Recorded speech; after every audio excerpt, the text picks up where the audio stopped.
Hello మామాస్. రారా బట్టురా, నీ గురించి మాట్లాడుకుంటున్నావు. ఎలా ఉన్నారు మామాస్? చాలా రోజులైంది కదా కలిసి, మిస్ అయ్యారా నన్ను? అయన్నొద్దు, పాయింట్కి రా.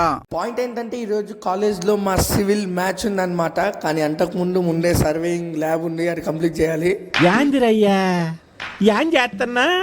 ఏం చేస్తాం మామాస్, మా సివిల్ వాళ్ళ కష్టాలు తెలిసిందే కదా, చాలా కష్టజీవులం మేము. బాగా ఎక్స్ట్రా నింపుతున్నావుగా. ఇంకా రప్ప ల్యాబ్ అయితే కంప్లీట్ చేసుకొని మా సార్ని అడుక్కొని, సార్ వెళ్ళి చీరప్ చేసాం సార్, లేకపోతే కష్టం అని ఇంకెళ్ళి కొంచెం బూస్టప్ చేసాం మా వాళ్ళకి. అది ఉండాలి, దాంతో పాటు ఇది ఉండాలి. ఇంకా లాస్ట్కి గెలిచింది మా సివిలే. సివిల్ ఎక్కడుంటే అక్కడ గెలుపుంటుంది. గెలుపు అనేది మన బ్లడ్లోనే ఉంది. ఇంకా మ్యాచ్ అయిపోగానే ఇంటికి వచ్చేసి మా మమ్మీ నాటుకొని బగారా రైస్ వండి పెట్టినారు. తింటూ ఇండియా మ్యాచ్ చూసాం. ఇండియా కూడా గెలిచేసింది, చాలా హ్యాపీ. ఒక ఐస్ క్రీమ్ తినేసాను. ఇంకా వీడియో నచ్చితే like, share and so please sub